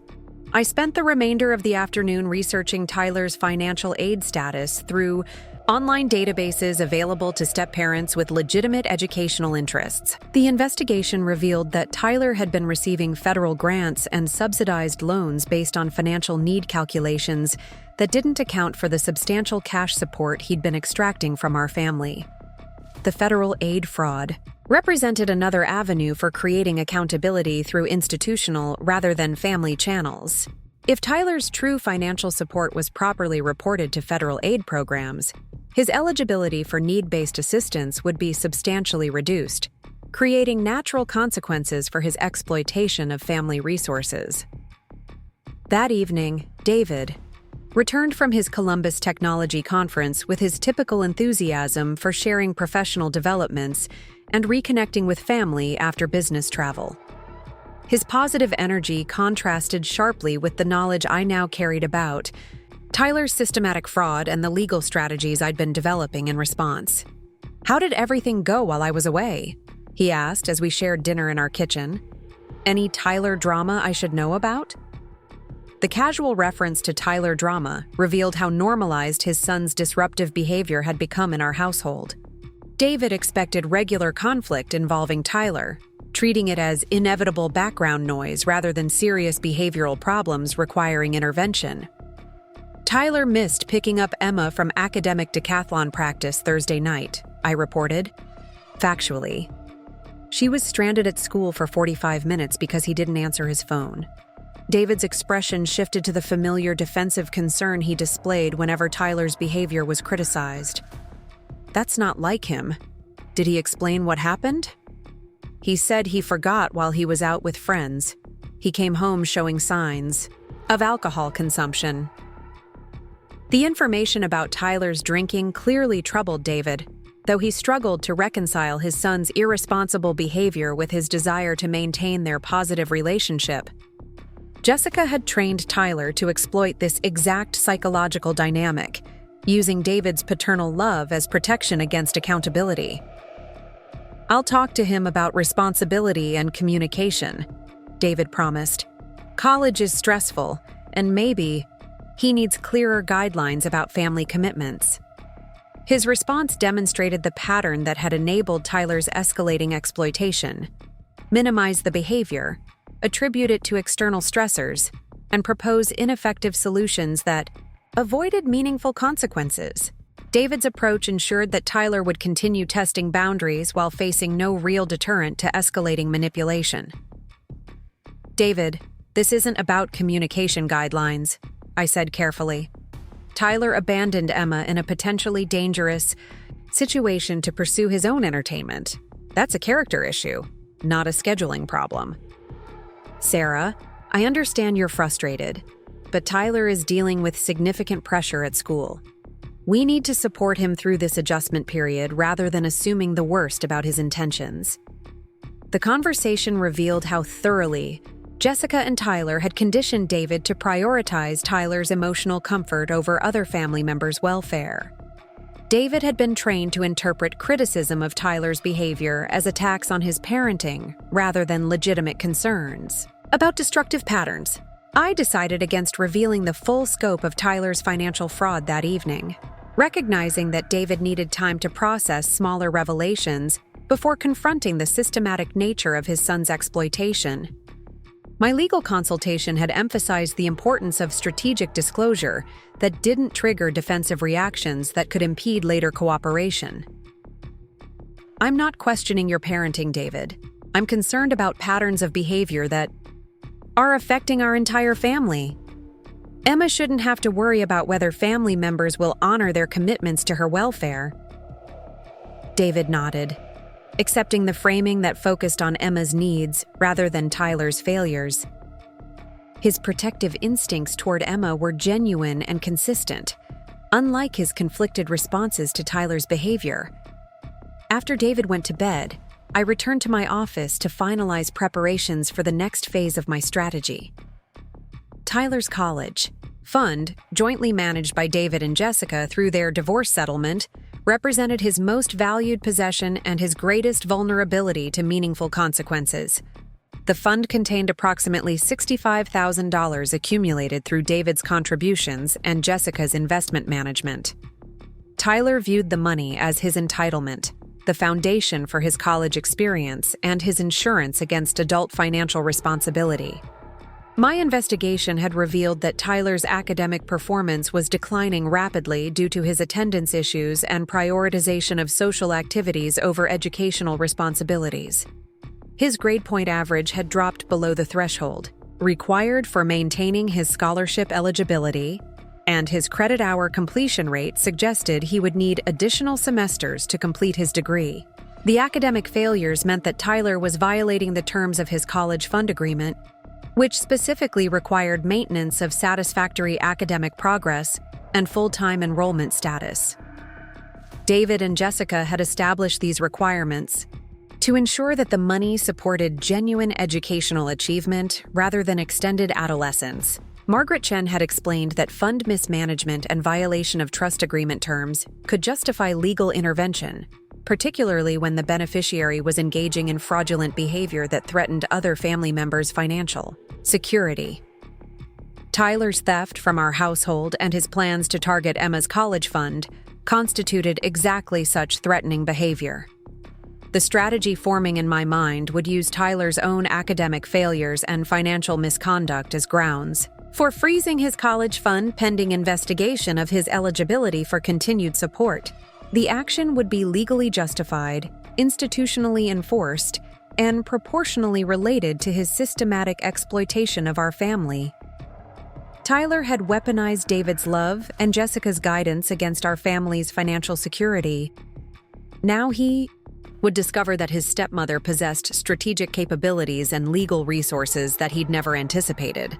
The boy who thought he could drain my gas tank was about to learn what resource drainage felt like from the victim's perspective. Part 7. The preparation phase. The following morning, I implemented the first stages of my comprehensive response to Tyler's systematic exploitation. My approach required careful coordination between multiple institutions and professionals, ensuring that each element would be legally sound, strategically effective, and properly documented for potential future proceedings. My first call was to David's employer benefits department at TechFlow Solutions, where I inquired about family member access to financial accounts and credit cards. As David's spouse, I had legitimate authority to request security reviews and implement additional protections on accounts where I was an authorized user. Mrs. Mitchell, we can certainly review recent account activity and implement enhanced security protocols. confirmed Janet Walsh from the benefits office. If you have concerns about unauthorized usage, we recommend immediate password changes and restricted access pending investigation. The benefits review revealed Tyler's extensive use of David's corporate credit card for unauthorized expenses, including cash advances that violated company policy regarding dependent access to corporate accounts. TechFlow's employee handbook specifically prohibited using corporate financial instruments for personal entertainment expenses, and Tyler's restaurant and entertainment charges constituted clear policy violations. These charges will need to be reported to our compliance department, Janet noted after reviewing the transaction patterns. Misuse of corporate financial instruments can affect Mr. Mitchell's employment status and security clearance eligibility.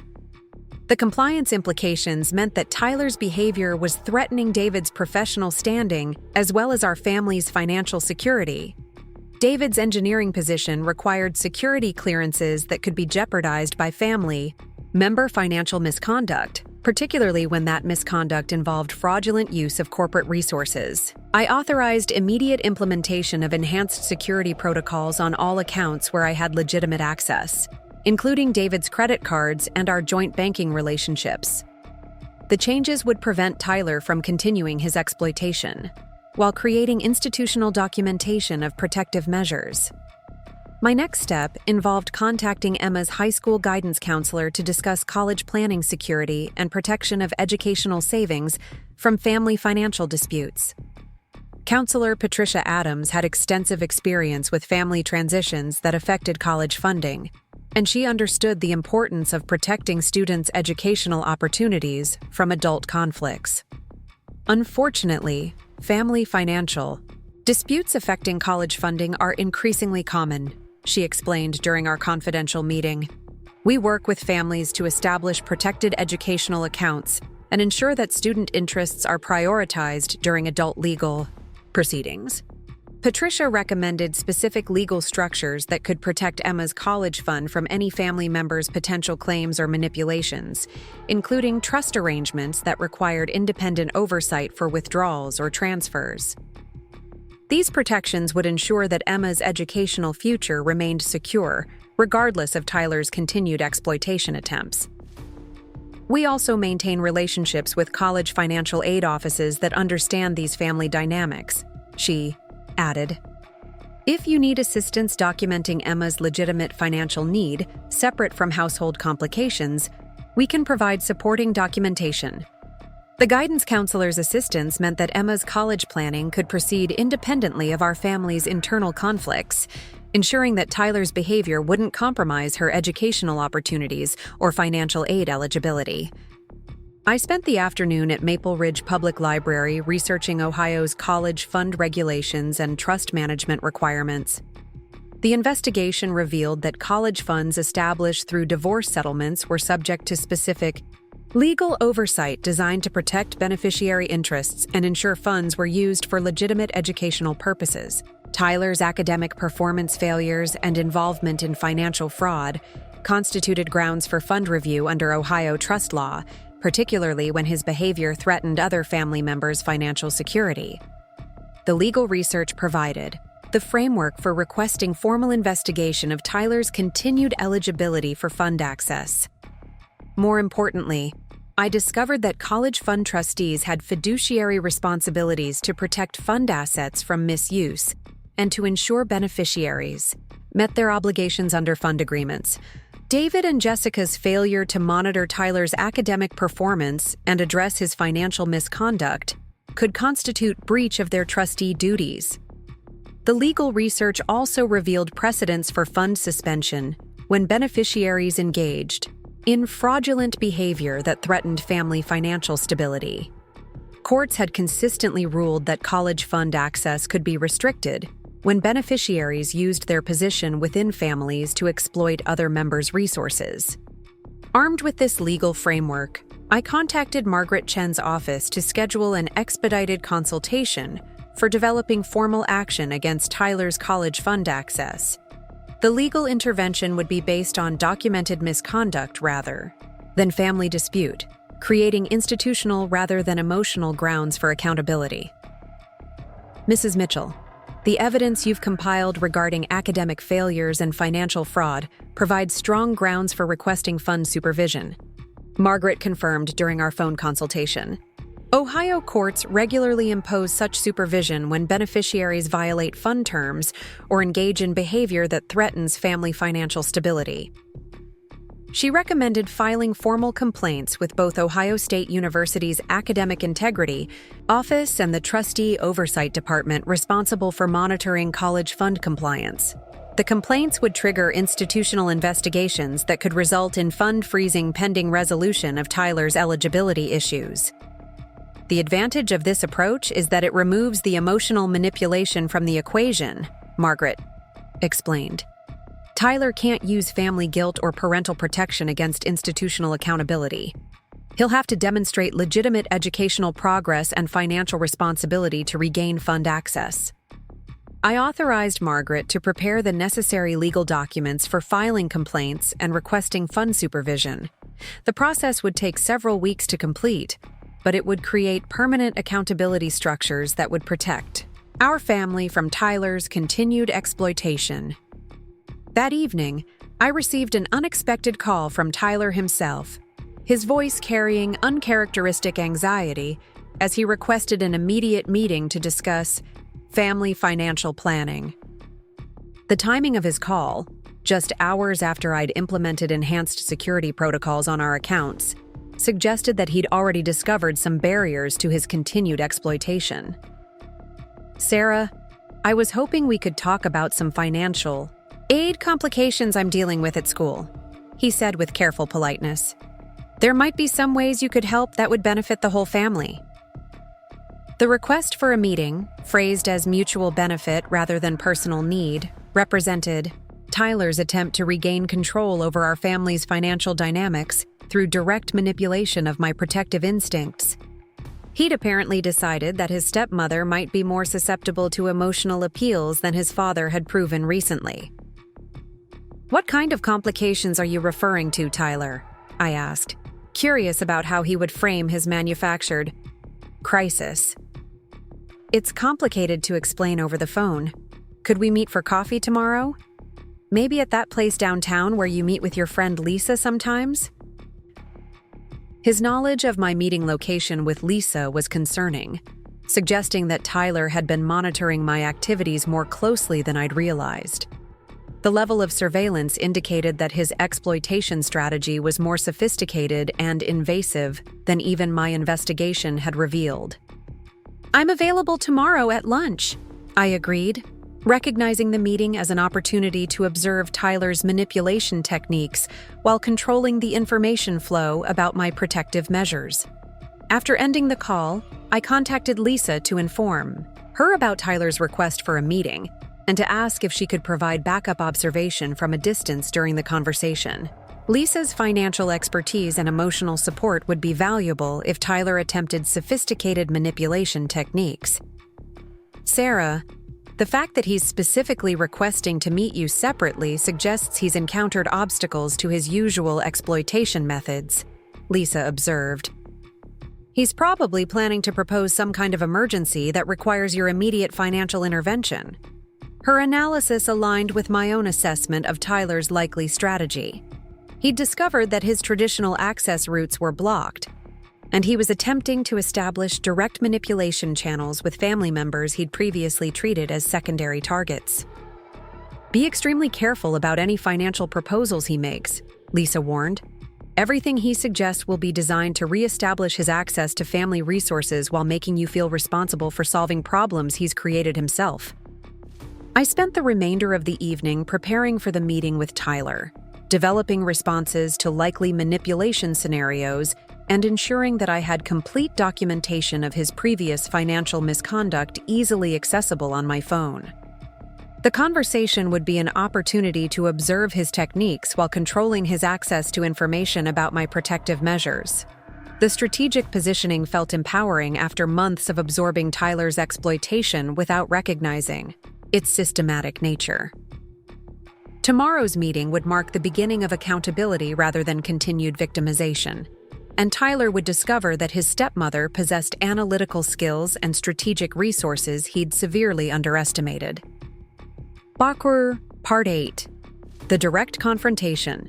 The meeting with Tyler at Riverside Cafe took place during my lunch break on Wednesday, and I arrived to find him already seated at a corner table with 2 coffee cups, his body language projecting the carefully orchestrated vulnerability he'd perfected for manipulating family members. His choice to order my coffee suggested either genuine thoughtfulness or calculated preparation to establish reciprocal obligation before presenting his request. Tyler's appearance struck me as deliberately crafted to evoke sympathy. His clothing was rumpled, his hair unkempt, and his overall presentation suggested stress and financial hardship. The performance was sophisticated, designed to trigger protective instincts while establishing visual evidence for whatever crisis he planned to describe. "Thanks for meeting me, Sarah," he began with uncharacteristic formality. "I really appreciate you taking time from your busy schedule to help with this family situation." The framing of our meeting as me helping with a family situation rather than him requesting assistance established Tyler's preferred dynamic. In his narrative, he was the vulnerable family member requiring support, while I was the capable adult, with resources and responsibility for solving problems. "What kind of situation are you dealing with, Tyler?" I asked, maintaining neutral tone while activating my phone's recording function discreetly. Margaret Chen had advised documenting any direct financial requests Tyler made, particularly those involving emotional manipulation or manufactured emergencies. "It's about my college funding," he replied, his voice carrying carefully modulated distress. "There have been some complications with my student loans and financial aid that could affect my ability to continue school this semester." The reference to college funding complications represented Tyler's first probe into my knowledge of his academic and financial situation. He was testing whether I knew about his failing grades, scholarship losses, or unauthorized credit card usage that might complicate his fund access. "What kind of complications specifically?" I pressed, wanting to document his version of events, before revealing my own knowledge. Tyler launched into an elaborate explanation involving alleged changes to federal financial aid requirements, supposedly fraudulent charges on his credit cards that had damaged his credit rating, and claimed miscommunications with Ohio State's financial aid office that had resulted in temporary suspension of his aid package. The narrative was expertly constructed, containing enough verifiable elements to seem credible while attributing all problems to external forces beyond Tyler's control. He positioned himself as the victim of bureaucratic incompetence and identity theft rather than the perpetrator of financial misconduct. "The immediate problem is that I need to pay tuition for next semester by Friday, or I'll be dropped from enrollment," he continued with practiced urgency. "My regular funding sources are tied up in these investigations, so I need temporary assistance to maintain my enrollment while everything gets sorted out." The artificial deadline was classic manipulation technique, creating pressure for immediate decision-making while preventing careful consideration of his claims. Tyler had learned that emergency situations bypassed normal family decision-making processes and triggered protective responses. "How much temporary assistance are you talking about?" I asked, though I already anticipated the answer would represent a substantial portion of Emma's college fund or our emergency savings. "About $15,000, Tyler replied, as if the amount was modest and reasonable. "It's really just a bridge loan until my regular funding gets restored. I'd pay it back within 60 days, probably sooner." The $15,000 request represented nearly 18% of Emma's total college fund, accumulated through a decade of careful saving and sacrifice. Tyler's casual characterization of such a substantial amount as temporary assistance revealed either complete disconnection from normal financial reality or calculated disregard for our family's actual resources. "Tyler, $15,000 isn't temporary assistance. That's a major financial commitment that would require serious consideration and planning." His expression shifted subtly as he realized his initial approach wasn't generating the expected response. The vulnerable student persona began giving way to more direct manipulation tactics as he recalibrated his strategy. "Sarah, I understand. It's a lot of money, but you have to remember that my education benefits everyone in the family. When I graduate and start my career, I'll be able to contribute to household expenses and help with Emma's college costs too." The reframing attempt positioned Tyler's financial demands as family investment rather than personal bailout. He was appealing to my practical instincts while promising future reciprocity that would benefit Emma's interests. "Besides," he continued with calculated emotion, "this crisis isn't my fault. I've been responsible with money and focused on my studies, but these external problems are threatening everything I've worked for." The direct contradiction of documented evidence about his academic performance and financial behavior confirmed Tyler's willingness to lie systematically when his interests were threatened. He was operating under the assumption that I lacked independent information about his circumstances. "Tyler, I need to ask you directly about some things that don't align with what you're telling me," I said, deciding to begin revealing my knowledge of his actual situation. His posture stiffened slightly as he recognized that the conversation was shifting away from his preferred narrative control. The confident manipulation gave way to wary defensiveness as he prepared to respond to unexpected challenges. "Last week, you used my insurance information fraudulently to obtain roadside assistance while claiming to be driving my car. You charged the service to my account without permission and showed no remorse when confronted about the identity theft." Tyler's face flushed as he realized the scope of my knowledge about his recent activities. His prepared explanations for current financial problems hadn't included strategies for addressing past misconduct that contradicted his claims of responsible behavior. "That was just a misunderstanding," he protested weakly. "I was stressed about my exam and made a mistake about the proper procedures." "Tyler, identity fraud isn't a procedural mistake. You deliberately misrepresented yourself to obtain services, using someone else's account information. That's criminal behavior, not academic stress." The direct confrontation with his criminal activity eliminated Tyler's ability to maintain his victim persona. He was being forced to acknowledge specific actions rather than hiding behind vague claims about external circumstances. "Additionally," I continued, "I've discovered systematic patterns of financial manipulation involving your father's credit cards, your emergency fund depletions, and your coordination with your mother to exploit our family's resources." Tyler's expression shifted from defensive confusion to genuine alarm as he realized the extent of my investigation into his activities. The power dynamic he'd assumed for our meeting was inverting as I demonstrated superior knowledge of his circumstances. "I don't know what you think you've discovered," he said with attempted bravado, "but you're obviously misinterpreting normal college student financial management as something sinister. I have recorded evidence of your conversation with Jessica, where you discussed strategies for exploiting David's guilt and my generosity. You specifically mentioned plans to target Emma's college fund through manufactured emergencies." The revelation about recorded evidence drained remaining color from Tyler's face as he confronted the collapse of his deniability. He'd been operating under the assumption that his coordination with Jessica was private and undetectable. "You recorded private conversations?" he asked with manufactured outrage, attempting to shift focus from his criminal admissions to my documentation methods. "I documented criminal conspiracy when you and your mother discussed ongoing fraud against my family. Your conversation included specific plans to steal from Emma's educational fund, which constitutes criminal threat against a minor's financial security." Tyler's manipulation strategies were failing systematically as I demonstrated comprehensive knowledge of his activities and legal framework for his accountability. He was discovering that his stepmother possessed investigative capabilities and strategic thinking that rendered his usual techniques ineffective. "Sarah, you're taking isolated comments out of context and building conspiracy theories that don't reflect reality. Jessica and I were just discussing normal family financial dynamics." "Tyler, Systematic theft of $18,000 from our family resources isn't normal financial dynamics. Identity fraud for insurance claims isn't normal college behavior.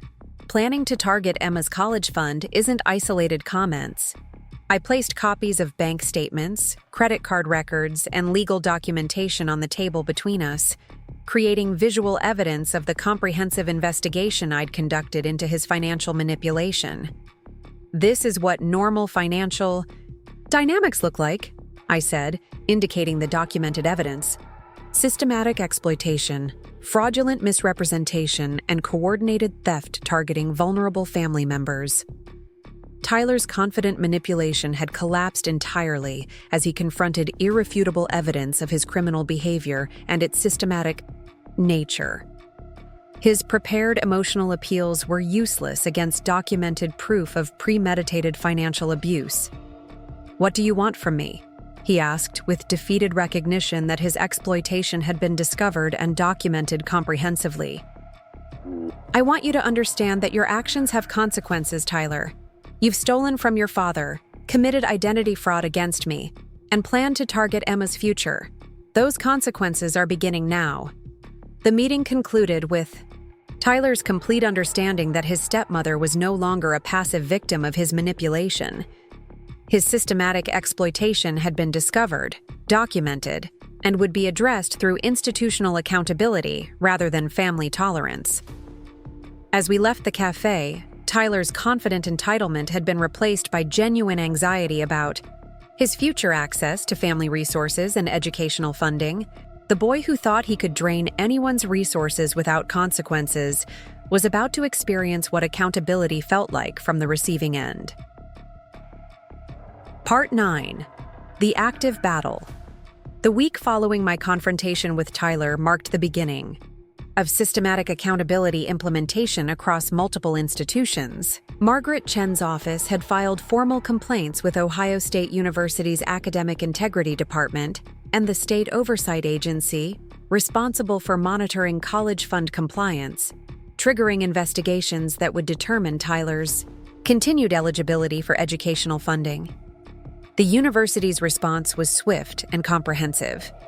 Academic Integrity Officer Dr. Patricia Williams contacted me within 48 hours to discuss the financial fraud allegations and their potential impact on Tyler's enrollment status.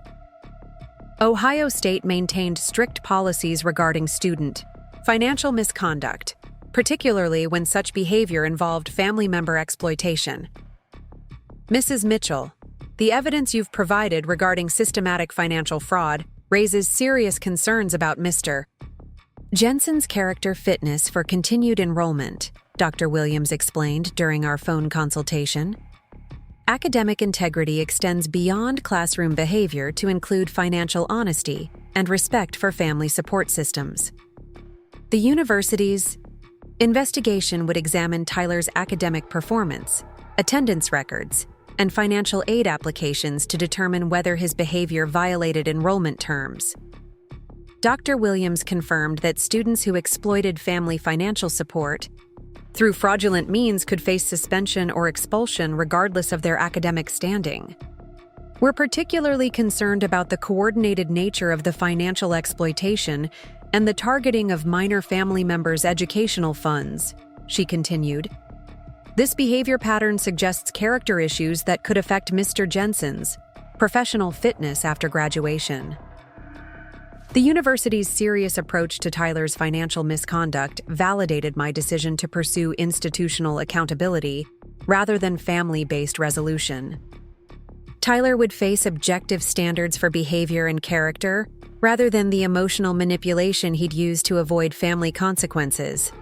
Simultaneously, Ohio's College Fund Oversight Department began reviewing Tyler's fund management and academic compliance.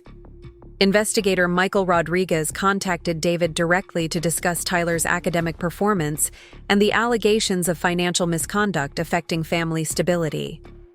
David's call to me that evening reflected his shock and confusion about the formal investigations surrounding Tyler's behavior. His son's systematic exploitation had been hidden from him through emotional manipulation, and the objective evidence was forcing him to confront realities he'd been trained to dismiss. "Sarah, I don't understand what's happening," David said, with genuine distress. "Tyler's college fund is being investigated. The university is questioning his enrollment status, and apparently you've been documenting financial problems I didn't even know existed." His confusion was understandable, given Tyler and Jessica's sophisticated manipulation techniques designed to keep David unaware of the exploitation's true scope. David had been positioned as both funding source and protective barrier against accountability. "David, Tyler has been systematically stealing from our family for over a year. He's committed identity fraud, violated your corporate credit card policies, and coordinated with Jessica to exploit your parental guilt while targeting Emma's college fund." I provided David with comprehensive documentation of Tyler's financial manipulation, including recorded evidence of coordination with Jessica and specific plans to exploit Emma's educational savings. The evidence was overwhelming and undeniable. David's initial reaction was defensive disbelief, followed by growing anger as he processed the scope of Tyler's betrayal and deception. His protective instincts toward Tyler gradually gave way to recognition that his son had been systematically exploiting his love and trust. "The roadside assistance fraud using Sarah's insurance was just the beginning," I explained. "Tyler has been using your credit cards for unauthorized entertainment expenses, depleting his emergency fund for discretionary spending, and lying about his academic performance to maintain your financial support." The revelation about Tyler's academic failures particularly disturbed David, who had prioritized educational achievement throughout his own career and expected similar dedication from his son. Tyler's combination of poor academic performance with systematic financial fraud represented multiple betrayals of David's trust and support. "How could I have missed this?" David asked with genuine anguish. "I thought I was being a supportive father, helping him through college transition stress. Tyler and Jessica trained you to interpret criticism of his behavior as attacks on your parenting," I replied gently. "Every time someone questioned Tyler's actions, they positioned you as having to choose between supporting your son and maintaining other relationships." The psychological manipulation had been sophisticated and effective, exploiting David's divorce guilt while isolating him from information that would have revealed Tyler's true character. Jessica had trained Tyler to weaponize their relationship against David's judgment and protective instincts. David's anger shifted from defensive confusion to focused determination as he fully processed Tyler's systematic exploitation. His son had not simply made poor choices. He had deliberately betrayed family trust while coordinating with Jessica to maximize financial extraction. "What happens now with the investigations?" David asked, recognizing that Tyler's behavior had triggered institutional consequences beyond family control. "The university will determine whether Tyler's financial misconduct violates enrollment terms," I explained. "The state oversight department will review his college fund eligibility based on academic performance and compliance with fund agreements. Both investigations could result in Tyler losing his educational funding and enrollment status, consequences that would force him to confront adult financial responsibility without the family support system he'd been exploiting." Tyler's response to the formal investigations was immediate and predictable. He contacted David with elaborate explanations, attributing the complaints to misunderstandings, vindictive step-family dynamics, and bureaucratic overreach. His manipulation techniques had been refined through years of practice, and he deployed them with desperate intensity. "Dad, Sarah is trying to destroy my education because she's jealous of our relationship," Tyler claimed during an emergency meeting he'd requested. "She's filed false complaints with the university and state agencies to get revenge for normal family financial discussions." Tyler's attempt to frame institutional accountability as personal vendetta demonstrated his continued reliance on emotional manipulation even when confronted with documented evidence of criminal behavior. He was still operating under the assumption that David would prioritize their relationship over objective facts. David's response reflected his transformed understanding of Tyler's character and manipulation techniques. Instead of defending his son against criticism, he presented Tyler with comprehensive evidence of financial fraud and demanded explanations for specific documented incidents. Tyler, explain why you used Sarah's insurance information fraudulently for roadside assistance. Explain why you've been using my corporate credit card for entertainment expenses that violate company policy. Explain why your grades have fallen below scholarship requirements while you've been requesting increased financial support. The systematic questioning forced Tyler to confront specific evidence rather than hiding behind emotional appeals and manufactured victimhood. David was applying the same analytical approach he used in engineering problem-solving to evaluate his son's behavior. Tyler's responses revealed the extent of his deception and manipulation. He had no legitimate explanations for his financial fraud, identity theft, or academic failures. His elaborate justifications collapsed when confronted with documented evidence and specific questioning. "You've been lying to me about everything," David concluded with devastating accuracy. "Your academic performance, your financial needs, your reasons for requiring emergency support, all of it has been systematic deception, designed to extract money while avoiding responsibility." The confrontation marked Tyler's complete loss of control over his father's protective instincts and financial support. David's recognition of the manipulation's scope eliminated Tyler's ability to continue exploiting paternal guilt against family interests. Tyler's final attempt at emotional manipulation involved threats of self-harm and educational destruction if his family didn't rally to support him against the institutional investigations. The threats were designed to trigger protective responses, while positioning him as victim rather than perpetrator. "If you don't help me fight these investigations, my entire future will be destroyed," Tyler claimed with practiced desperation. "I'll lose my education, my career prospects, everything I've worked for." David's response reflected his complete transformation in understanding Tyler's character and accountability.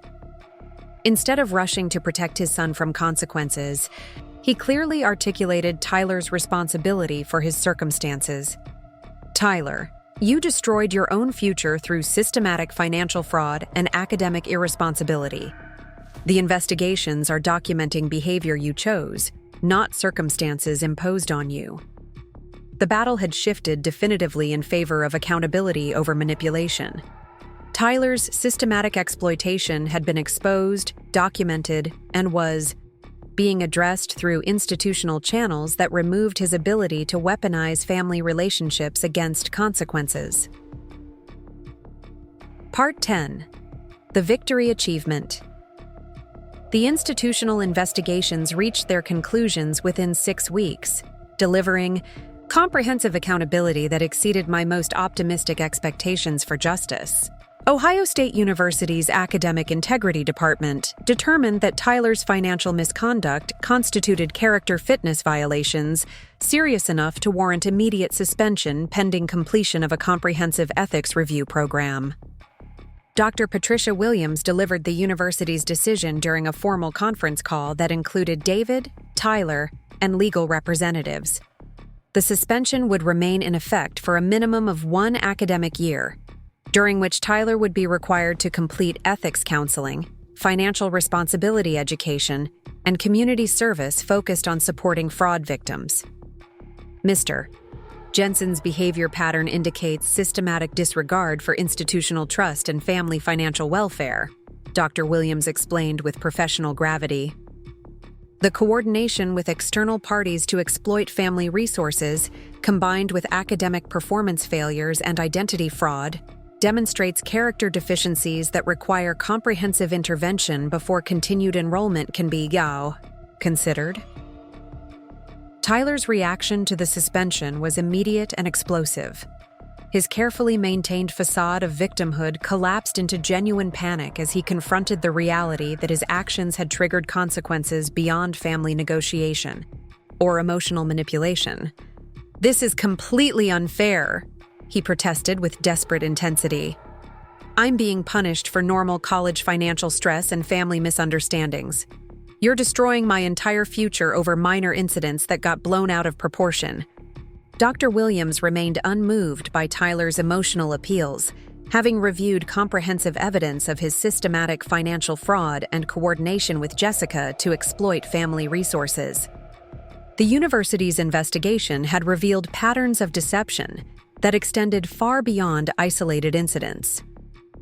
Mr. Jensen, the evidence indicates premeditated financial exploitation targeting vulnerable family members, including planned theft from a minor's educational fund.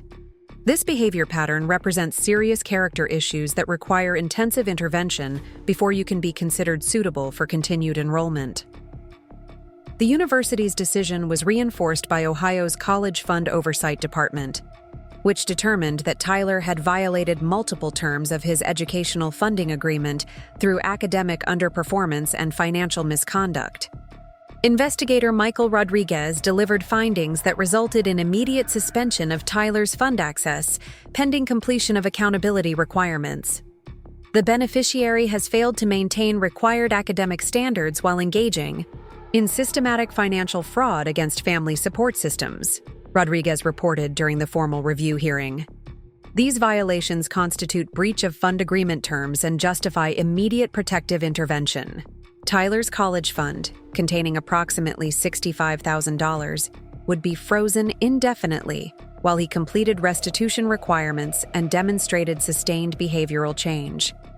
The money would remain inaccessible until Tyler satisfied specific accountability benchmarks designed to ensure genuine rehabilitation rather than superficial compliance.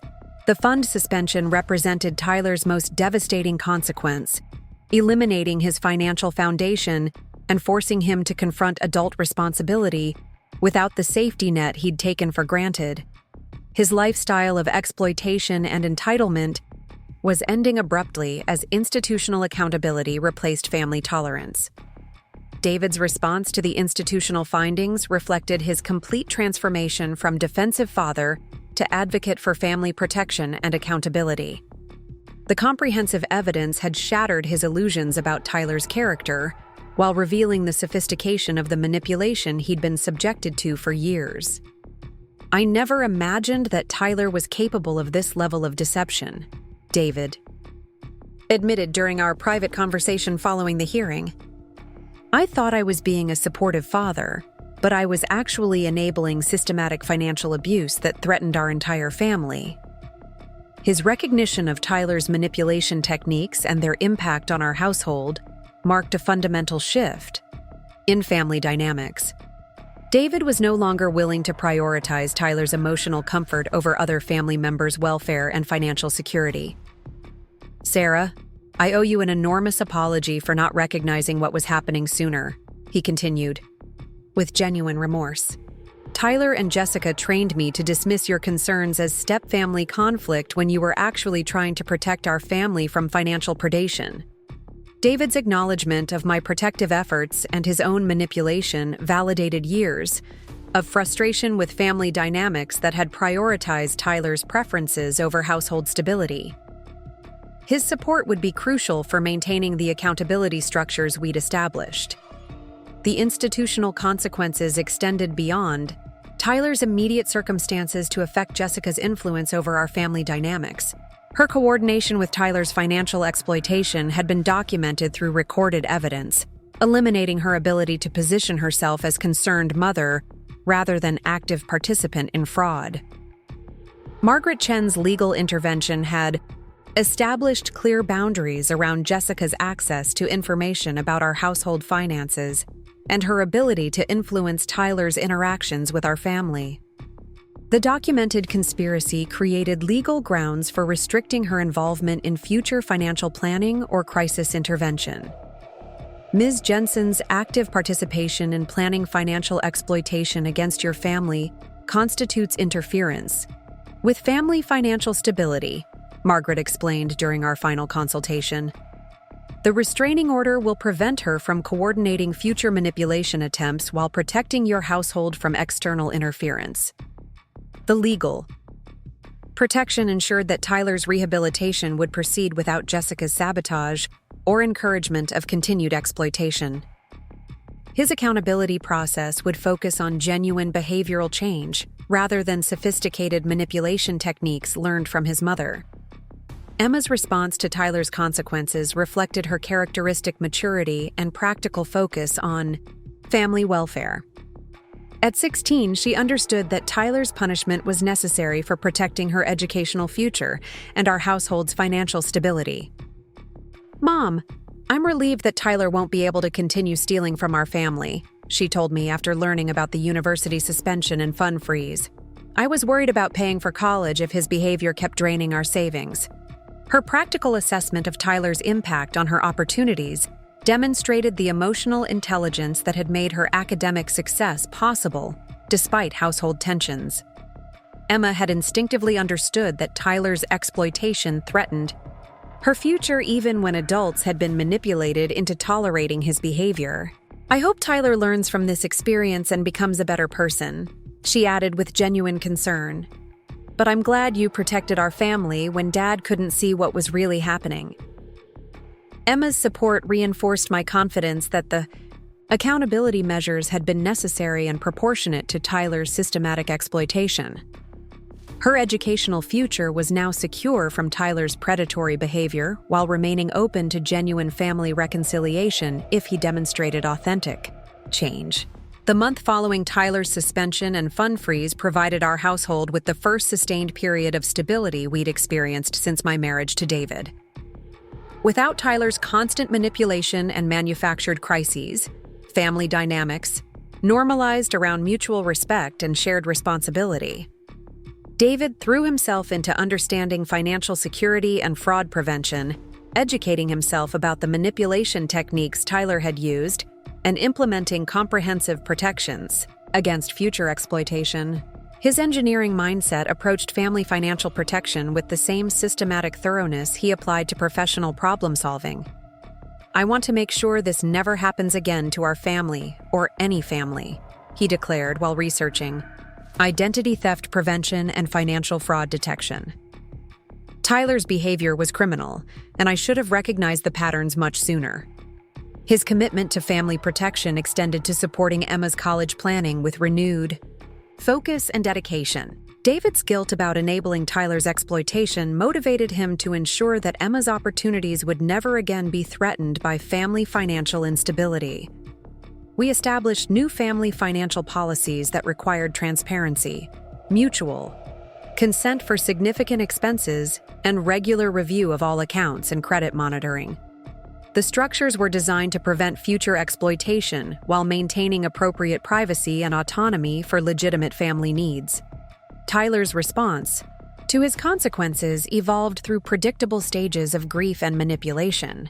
His initial rage and denial gave way to bargaining attempts as he realized that institutional accountability couldn't be manipulated through emotional appeals or family pressure. His early communications with David included elaborate proposals for abbreviated accountability programs, reduced restitution requirements, and accelerated fund restoration based on promised behavioral change. Tyler remained convinced that he could negotiate his way out of consequences through sufficient persistence and emotional manipulation. "Dad, I understand that I made some mistakes, but this punishment is destroying my entire future," Tyler argued during one of their supervised phone conversations. "If you help me appeal these decisions, I promise I'll be completely responsible with money and family relationships." David's response reflected his transformed understanding of Tyler's character and manipulation techniques. Instead of rushing to minimize his son's consequences, he clearly articulated the accountability requirements Tyler needed to satisfy through his own efforts. "Tyler, you didn't make mistakes. You committed systematic financial fraud against our family while coordinating with your mother to exploit my love and guilt. The consequences you're facing are directly proportional to the harm you caused." The firm boundaries David established eliminated Tyler's ability to continue manipulating parental protection against institutional accountability.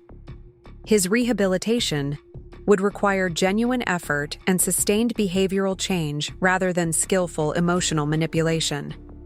3 months after Tyler's suspension, he began demonstrating signs of authentic accountability as the reality of his situation overcame his manipulation strategies. The financial responsibility education and ethics counseling were forcing him to confront the impact of his behavior on family members he'd treated as exploitable resources. His first genuine apology came in a letter to Emma, acknowledging that his financial exploitation had threatened her educational opportunities and expressing understanding of the fear and insecurity his behavior had created for her. Emma, I know my actions put your college fund at risk and made you worry about your future, he wrote with apparent sincerity. I was selfish and entitled, treating family money like it was my right instead of recognizing the sacrifices you and Sarah made to build your educational savings. The apology represented Tyler's first acknowledgement of his impact on family members, rather than focus on his own circumstances and consequences. The ethics counseling was apparently beginning to penetrate his self-centered worldview. His letter, to me, was longer and more detailed, demonstrating emerging understanding of the psychological manipulation he'd used to exploit family relationships while avoiding accountability for his behavior. Sarah, I realize now that I treated you like an obstacle to overcome, rather than a family member deserving respect, he admitted with what appeared to be genuine remorse. I used your desire for family harmony against you while systematically stealing from the resources you'd worked to build. The recognition of his manipulation techniques suggested that Tyler was beginning to understand the predatory nature of his behavior, rather than simply accepting consequences he couldn't avoid. Most significantly, his letter included specific acknowledgement of the harm he'd caused to David's trust and his exploitation of paternal love for financial gain. I know I damaged Dad's ability to trust me by weaponizing his guilt about the divorce. I turned his love into a tool for avoiding responsibility while putting our entire family at financial risk. The comprehensive acknowledgement indicated that Tyler's accountability process was generating genuine insight into his behavior rather than surface compliance designed to restore his privileges. By the end of the academic year, Tyler had completed significant portions of his rehabilitation requirements, while demonstrating sustained behavioral change that impressed his counselors and supervisors. His community service work with fraud victims had exposed him to the real-world consequences of financial exploitation while developing empathy for people whose trust had been violated. The transformation wasn't complete, and Tyler's fund restoration would require additional accountability benchmarks and ongoing supervision. However, the institutional intervention had successfully interrupted his pattern of exploitation while creating structures for genuine rehabilitation. Emma's college applications proceeded smoothly with her fund fully protected and enhanced by the recovered money from Tyler's restitution payments. Her early admission to Northwestern's pre-med program represented the culmination of years of disciplined study and the financial security that Tyler's consequences had preserved. David and I emerged from the crisis with a stronger marriage built on transparent communication and shared commitment to family protection. The experience had revealed the importance of trusting protective instincts rather than minimizing concerns to preserve superficial harmony. You saved our family's financial future and probably our marriage, David acknowledged during one of our evening conversations. I was so focused on being a good father to Tyler that I couldn't see how his behavior was threatening everything we'd built together. The institutional accountability had succeeded where family intervention had failed, creating consequences that forced genuine behavioral change while protecting vulnerable family members from continued exploitation. Up next, you've got 2 more standout stories right on your screen. If this one hit the mark, you won't want to pass these up. Just click and check them out.